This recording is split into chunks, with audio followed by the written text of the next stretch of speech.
皆さんこんにちは。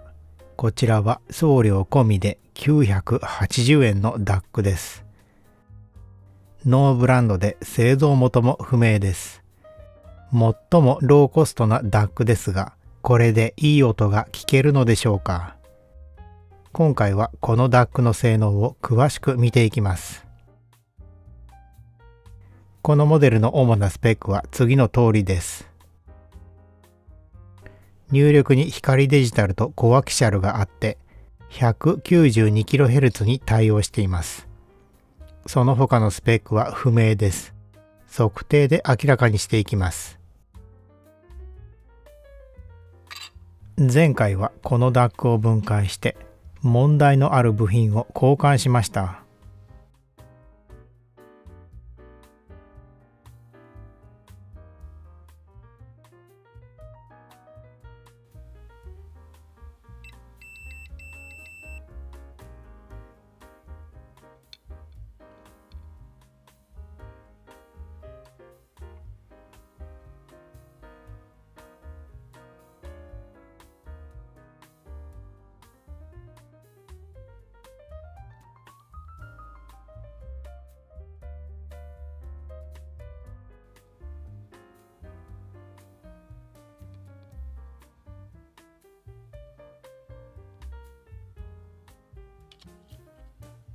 今回はこのダックを測定して実際の音をお聞きいただきます。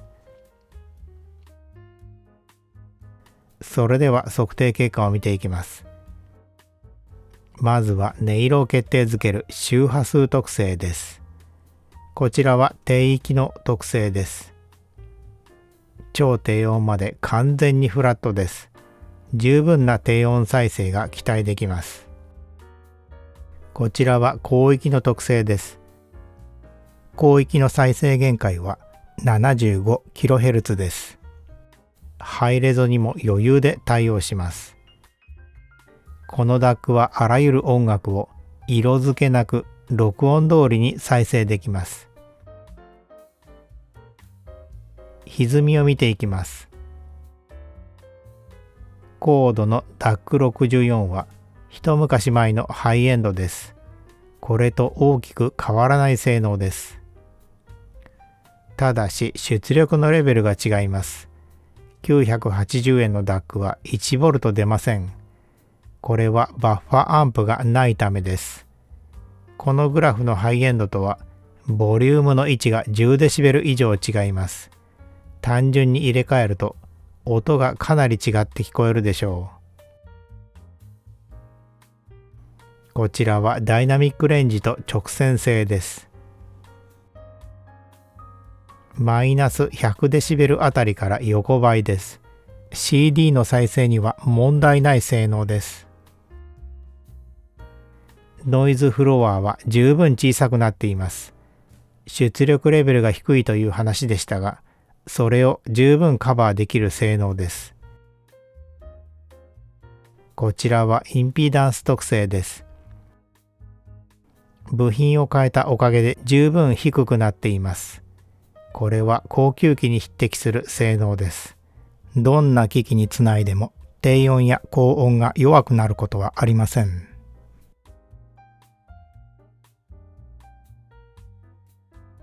この DAC の音を聞いてみましょう。今からお聞きいただくのは次の音です。1番は今回の DAC の音です。2番はこちらの音です。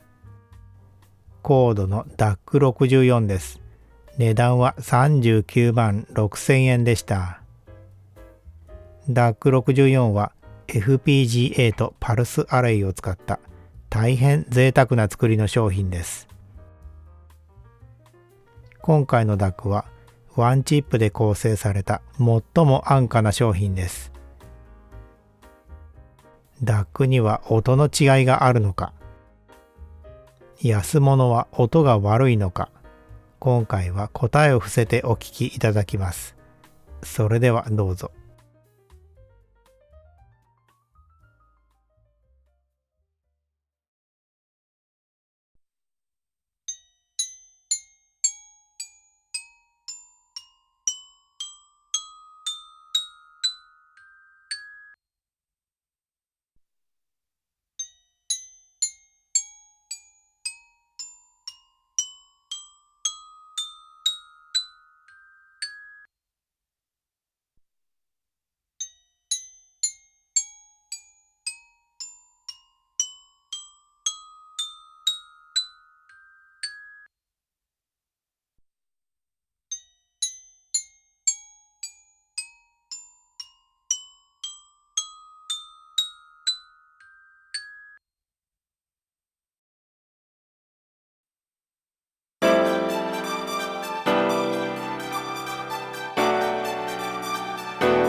にもたれて歌ったね。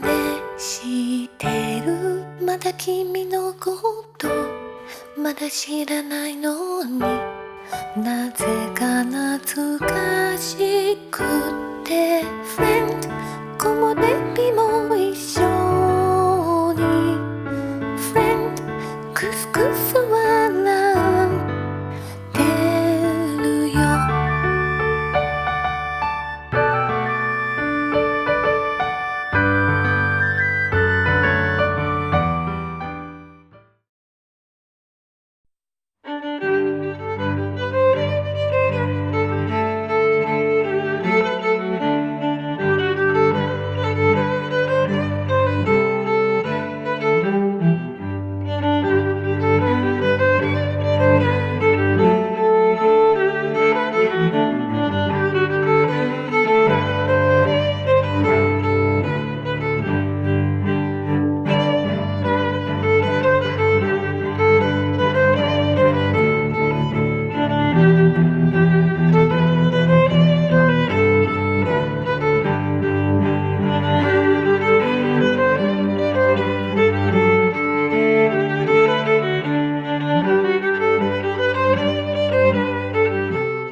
いかがでしたでしょう。どれが980円の音だったか、答えが分かった方はコメント欄でお聞かせください。